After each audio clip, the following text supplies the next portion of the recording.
Ini ada beberapa pelajaran. Yang pertama itu,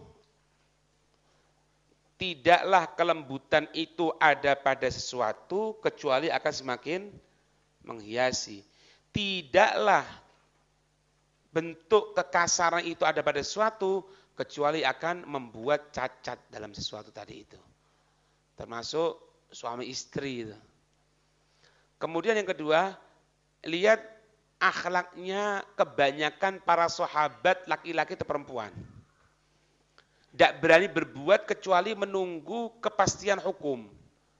Karena waktu itu belum ada secara total, masih turun ayat, maka mereka tidak akan berbuat sesuatu kecuali apa? Tanya dulu.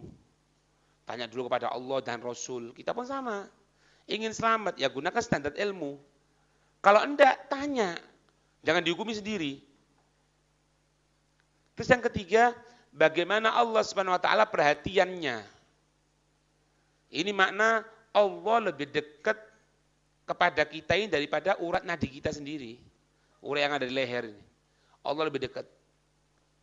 Ya, kalau sekarang tidak mungkin turun ayat, tapi ketetapan hati, kemantapan hati, itu gambaran Allah merespon kita.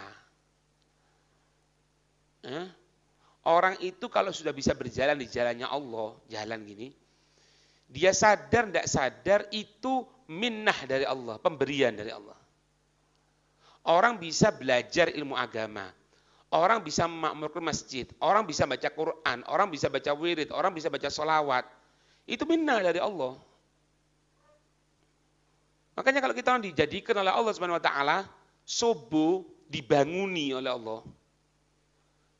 Bahkan sebelum subuh dibanguni oleh Allah, yang pertama kali kita ucapkan sebetulnya apa? Langsung syukur sama Allah. Karena banyak makhluk yang dijadikan oleh Allah tidak dibangunkan. Baik tidak dibangunkan dalam jangka waktu yang pendek atau selamanya permanen dibuat mati oleh Allah Subhanahu wa taala. Itulah. Ini ketika mendapatkan respon keinginan yang besar, berarti siapa yang gerakkan? Kalau ceritanya nih Khuwailah ini, yang gerakkan kira-kira siapa?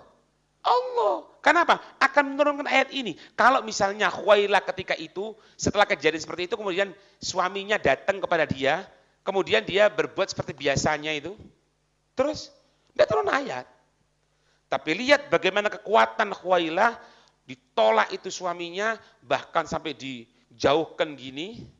Kalau bukan dari Allah Subhanahu wa taala, kita sama. Kita sama. Ketika datang ke tempat ilmu, ketika mempelajari ilmunya Rasulullah, ketika memakmurkan masjid, ketika baca Quran, ketika zikir, ketika taat kepada Allah, minta supaya tetap. Karena banyak makhluk yang tidak diberikan kesempatan oleh Allah. Dengan berbagai macam. Dan iko, dan iki. Kenapa tidak gini? Karena gini. Kenapa? Karena gitu. Itu sebetulnya bukan karena ini, karena itu. Bukan. Tapi karena Allah tidak menginginkan dia. Na'udzubillah.